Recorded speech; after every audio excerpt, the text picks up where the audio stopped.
Intellectuals, students, or even being literate was the biggest threat to survival there. In Cambodia, that was the situation. Minority communities were the country's biggest enemies for him. Roughly 1.7 million Cambodians, about one-fourth, died during those 4 years. Following any religion was, according to him, treason. So, what was good for him? A Cambodia where everyone was the same, everyone did the same work, neither thought nor questioned anything. Music. But even after all this, the people of his country considered him a visionary leader. Mao Zedong, the biggest leader of China, music, for whom tradition was like a disease. Religion was a part of backwardness. Individual opinion was the biggest rebellion.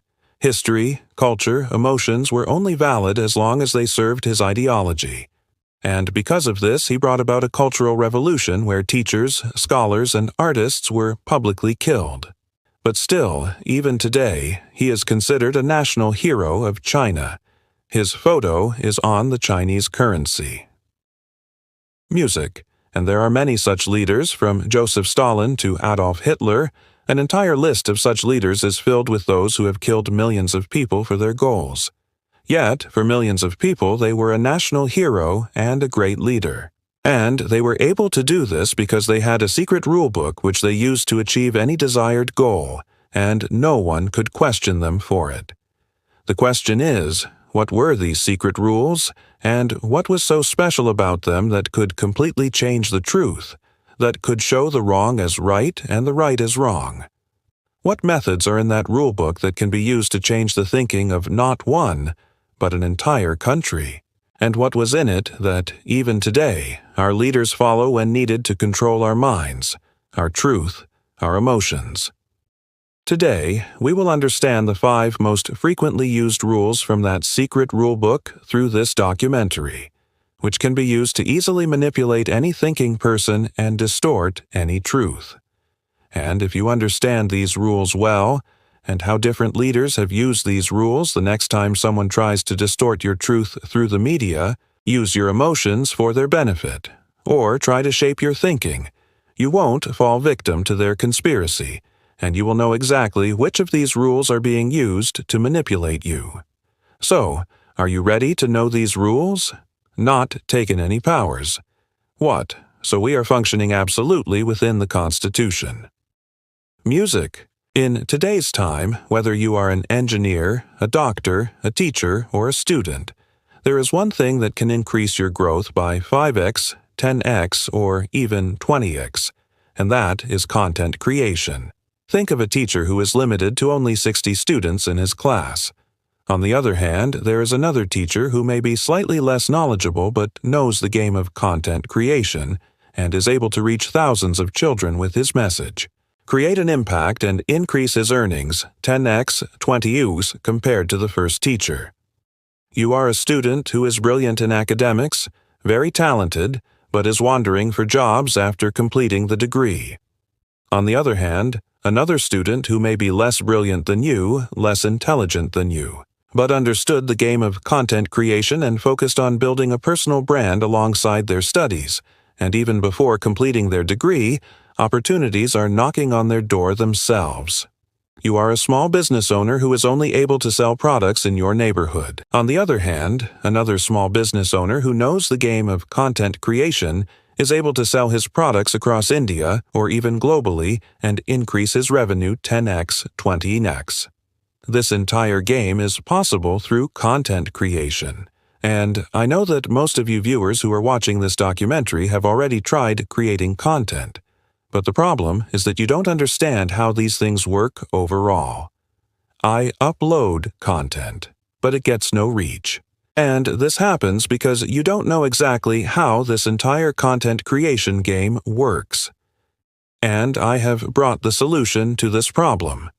Next Sunday, August 31st at 12 p.m., a 1-hour live content creation masterclass where I will tell you my 6-step framework live. Using this, you will start your content creation journey, and by going through this entire framework, you will be able to monetize this entire journey at the end and grow 5x, 10x, in whatever field you are in. And at the end of this live class, there will be a 30-minute live Q&A session where you can directly ask your doubts about your content creation journey. So, I am putting the link to the masterclass in the description. You can join this masterclass from there. Because it is live, the seats are very limited. Book your seat before they are full. So now, let's get back to this epic and powerful documentary. Music, September 11th, 2001, United States. Like any ordinary day, people were busy with their daily routines in the morning. Coffee shops were crowded. People were leaving for their offices. The same daily headlines were running on the news channels. Then suddenly, at 8:46 a.m., a Boeing 767 jet hits the North Tower of the World Trade Center in New York, and there is a huge explosion. Music. Thousands of people die within minutes. People are scared, confused. They don't understand what is happening. And then, 17 minutes later, at 9:03 a.m., another plane hits the South Tower of the same World Trade Center. People are still trying to understand these things when, a little later, at 9:37 a.m., another plane crashes into the United States Defense Department, the Pentagon. And there was still one last plane left, which crashes in a farm in Pennsylvania at 10:03 a.m. In just 77 minutes, the world's biggest superpower country had fallen victim to history's biggest terrorist attack. Speculation mounted, and Al-Qaeda claimed responsibility for this attack. The whole of America was in shock from this event and was demanding answers from the president. Immediately after the attack, U.S. President George Bush held an emergency meeting with his War Council to respond to Al-Qaeda and Afghanistan. But there was one more person in this meeting whose mind was running with a different plan. Paul Wolfowitz, the U.S. Deputy Secretary of Defense. He wanted to take advantage of this opportunity to carry out a completely different plan. But why would he want to execute another plan in the middle of such a crucial attack? And what exactly was that plan? That plan was the Middle East's black gold, meaning oil. And the main target of this plan was Iraq. Iraq, where Kurdish rebels in the north were standing against their president Saddam, and the U.S. had already built its military base near the Kuwait border in the south. And in these areas was the world's fifth largest oil reserve. And apart from this oil, Saddam Hussein's rapidly growing influence in the Middle East and his military power were the biggest obstacles to America's dream of controlling the Middle East. And to execute this idea, the USA told the world that Al-Qaeda and Saddam Hussein were secretly in alliance. And now Iraq was building weapons of mass destruction, WMD, so that it could carry out several incidents like 9/11 in the future. And based on these claims, the invasion of Iraq was launched. But how did they find out that Iraq had WMD? Well, the basis of this story was a British intelligence report. But the shocking thing is that the primary source of the intelligence report on which this entire story was built was a 1991 PhD thesis by an Iraqi-American student, Ibrahim al-Marashi, on my article and Up, and a British intelligence parliamentary document that justified an invasion of. Think about it. A 10-year-old PhD thesis was presented in such a way it was so distorted and exaggerated, and a narrative was built at such a level that the invasion of Iraq became necessary for the safety of the world. Millions of Iraqis were killed. The country's oil fields were controlled. That country was completely destroyed economically. All this just with a carefully planned narrative.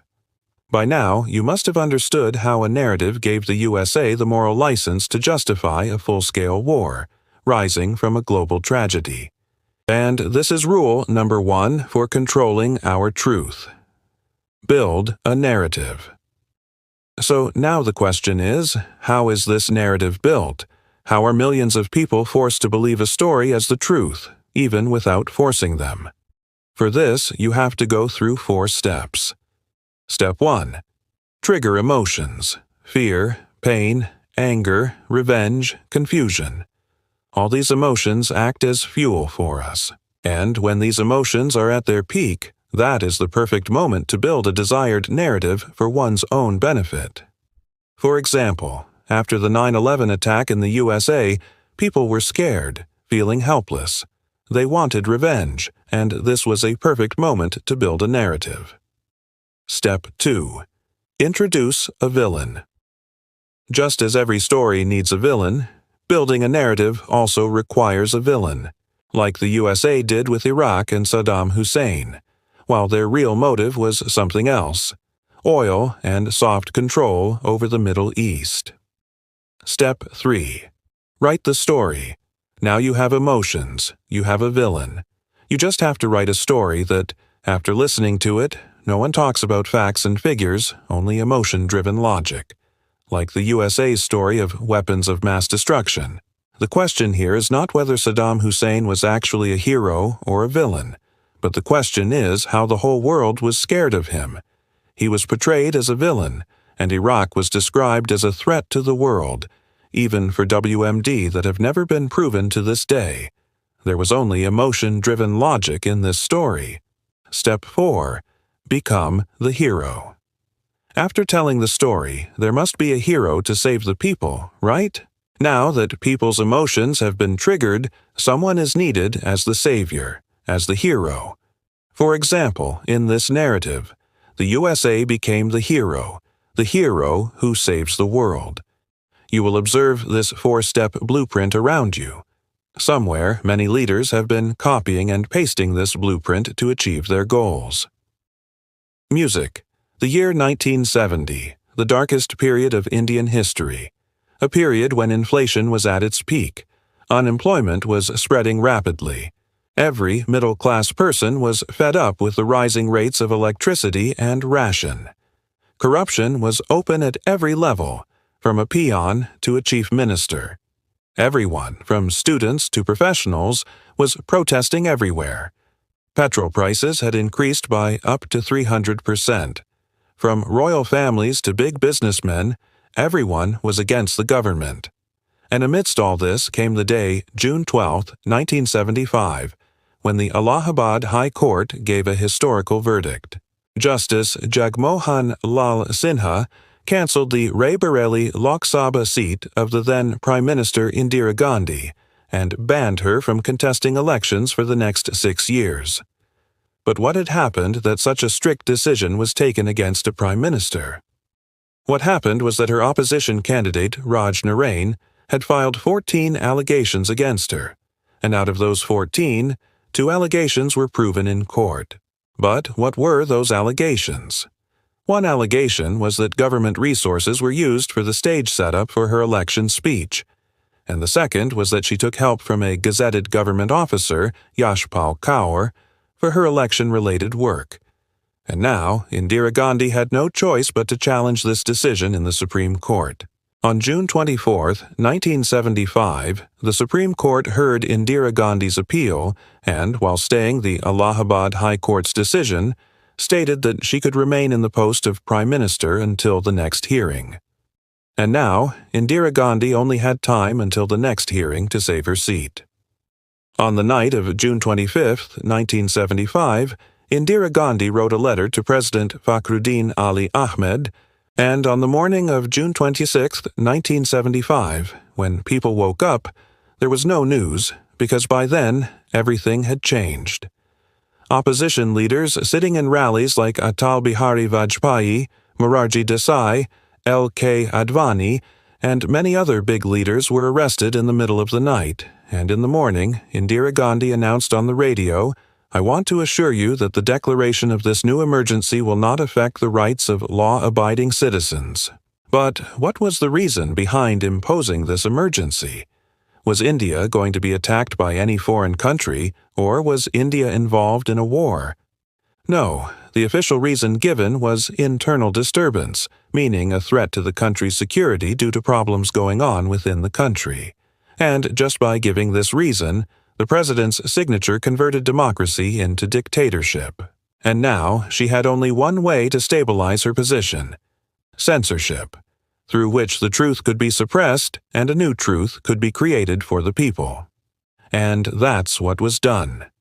The power supply of all newspaper offices was cut off in the middle of the night.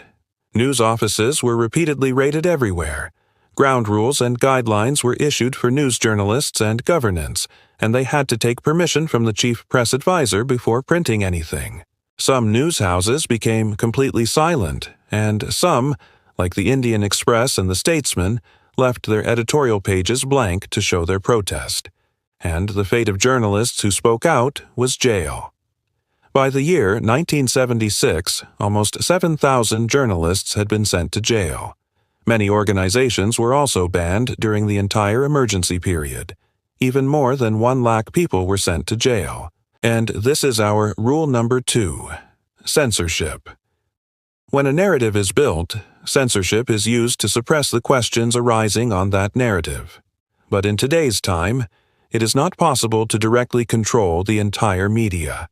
Some tactics have to be followed for that. Tactic 1. Legal harassment. In this tactic, the law is misused, not used. Whether it is a sedition law, defamation law, or anti-terror law. A SLAPP, strategic lawsuit against public participation, is filed against any media house or journalist. Like the misuse of MISA, Maintenance of Internal Security Act, during the emergency, where thousands of people were jailed without trial. The goal in this tactic is not to win the case. The main goal is to target the time, money, and patience of the media and journalists. Tactic 2. Economic pressure.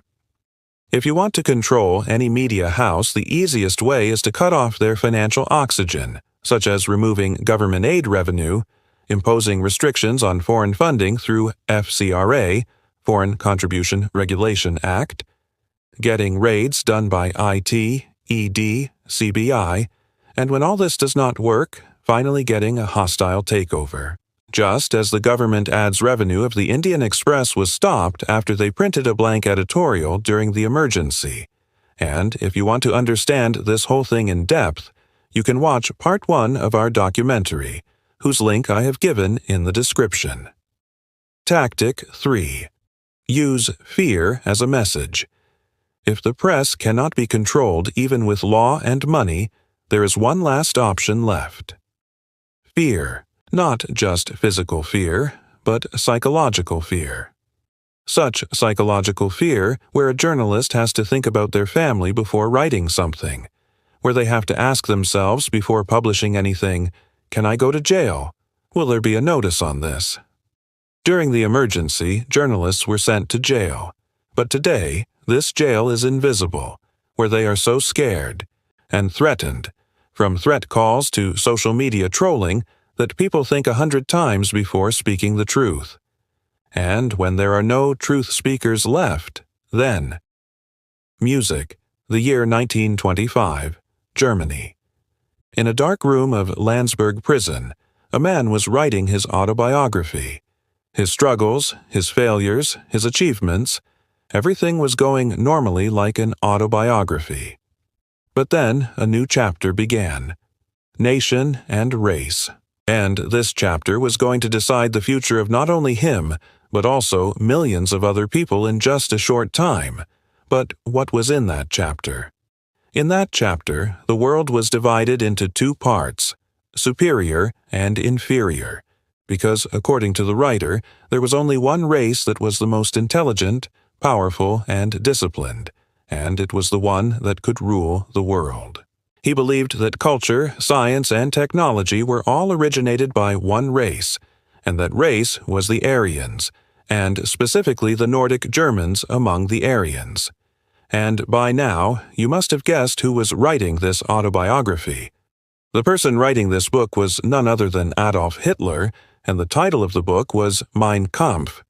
But for Hitler, just saying this was not enough. He needed proof or some scientific backing or some theory in the name of science that could prove his agenda. But the question is, what theory convinced Hitler that Nordic Germans were born to rule the whole world? That theory is the world's most famous survival theory, social Darwinism, and its core concept was the survival of the fittest. Darwin had said that our nature is like a battlefield, where every species fights to survive. The one whose adaptability and intelligence are the highest is the one that survives, and the rest of the species slowly become extinct. But what is the connection between this theory and Hitler's claim? There is a connection. Hitler wanted something related to science so that his theory would feel like it had already been scientifically discussed. That is why he twisted this theory and told people that the race that is the fittest can rule the world. And for Hitler, being fit meant Nordic Germans. And everyone who did not fit into this definition was inferior. And he mentioned this in his book, turning a biological theory into a political weapon. At that time, this book was not noticed much, but after Hitler came to power, the popularity of this book increased very rapidly, and after this, the game of misinformation began. In his book, he divided the world into us versus them in the name of superiority, but this was just the beginning. After coming to power, Hitler chose his biggest target, the Jews, and for that, he made religion the emotional weapon of his misinformation. But how? Well, by reviving a second-century-old Christian myth. But what was this myth? Biblical passage, Matthew chapter 27, verses 24 and 25, shows a conversation in which Pontius Pilate, a Roman governor, washes his blood-stained hands during the trial, stating that he is not responsible for Jesus' death. And the crowd standing there answers, "His blood be on us and on our children." And this crowd was a Jewish crowd because this event happened during the Jewish festival of Passover. And by respreading this myth, Hitler started blaming all generations of Jews for the death of Jesus. But this alone was not enough. Hitler spread another myth: stab in the back. During World War I, the German army blamed their defeat on the treachery of politicians. Hitler used this to spread another myth and shifted the blame for this event onto Jewish socialist and democratic leaders. And these theories became the reason for Hitler starting World War II, where Hitler's sole purpose was to establish the rule of the pure Aryan race all over Europe. Poland, Denmark, Norway, Belgium, Netherlands, France, Yugoslavia, Greece, Albania, Montenegro, one after the other, all these countries came under Nazi rule, and by carrying out an industrial-scale genocide, he brutally killed more than 60 lakh Jews. Look, like walking skeletons, many inmates are sick and are dying from typhus epidemics and starvation, and all this was possible because of the misinformation he spread. And this is our Rule 3, spreading misinformation. When there is a powerful narrative and censorship, a lot of misinformation is injected into it. And there are only two tools to build this misinformation. Tool 1. Use authority. The job of this tool is to link the lie with authority, meaning linking it with things that people already blindly believe in, such as science, religion, scriptures, national heroes. Because when these are included in a story, people will not question but will believe it without thinking. Like Hitler did, by aligning his racial theory with science and his hatred for Jews with religion and nationality. Tool 2. Repeat lie until it becomes truth. Speaking misinformation once can cause doubt, or even a single person speaking it can cause doubt. But if many people say it repeatedly, like Hitler did, first in his book, then in his speeches after coming to power, and then by spreading the same type of misinformation repeatedly in schools, universities, posters, radio, newspapers, everywhere. Music. The year was 1924. The people of the Soviet Union were going through their biggest loss because their founding father and revolutionary hero, Vladimir Lenin, had passed away. And there was only one question in the minds of the entire nation: who would be the next leader? Among the top contenders of the party there was a name, Joseph Stalin, about whom Lenin had written something in his last letter before dying. But what exactly did Lenin write about Stalin? The letter said, "Stalin is too rude. He should be removed." But how did a person whom Lenin had asked to be removed, whom Lenin had called very rude, become a top contender? What happened was that after Lenin's death, Stalin had only one way to become the next leader, and that was to appear as Lenin's closest person. But he was Lenin's most disliked person. So, how could he look close to Lenin?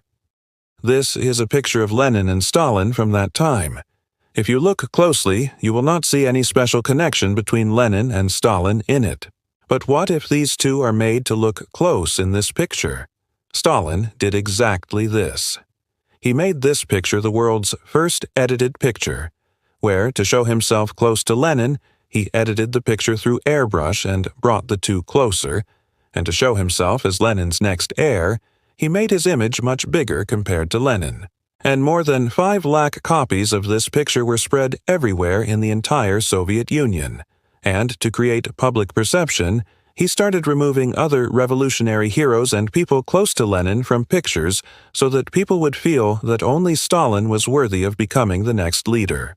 Along with this, he had created a good image of himself in the hearts of the people. But now it was time to build a cult of personality. For that, immediately after coming to power, he started changing history.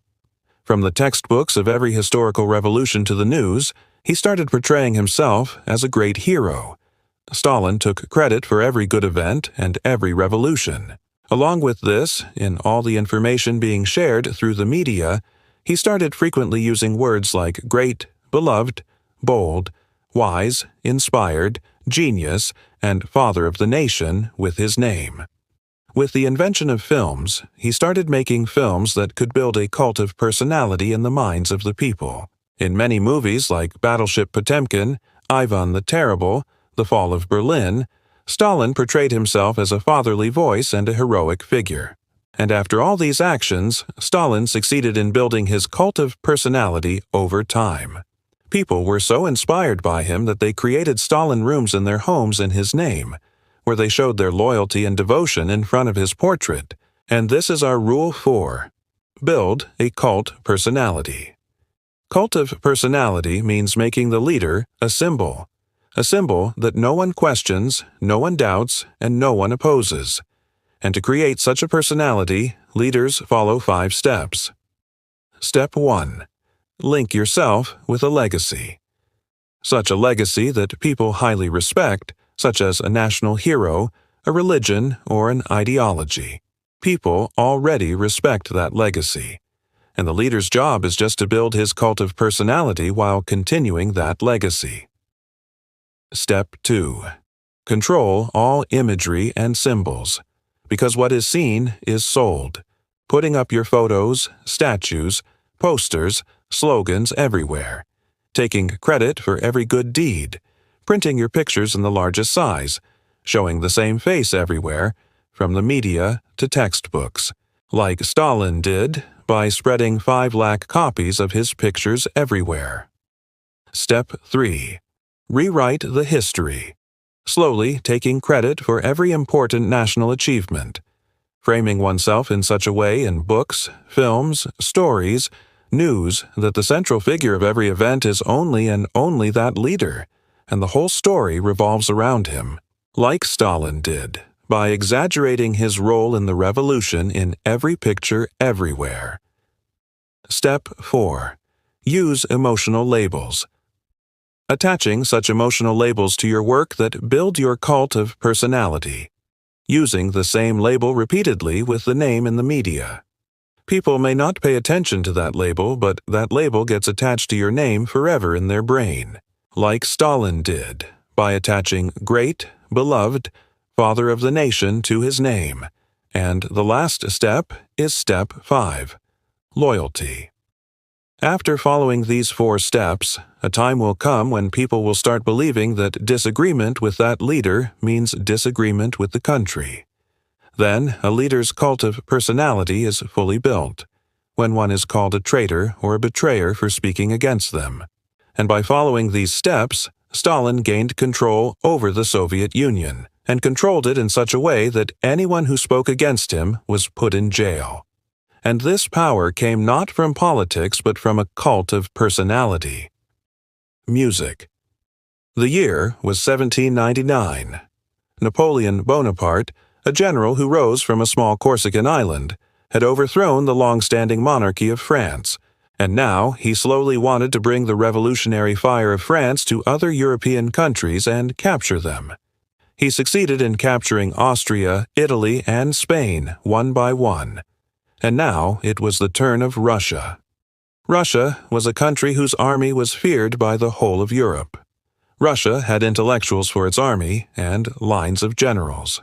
But still, on October 14, 1806, Napoleon's troops attacked Russia, and within a short time, a powerful empire like Russia was defeated by Napoleon's army.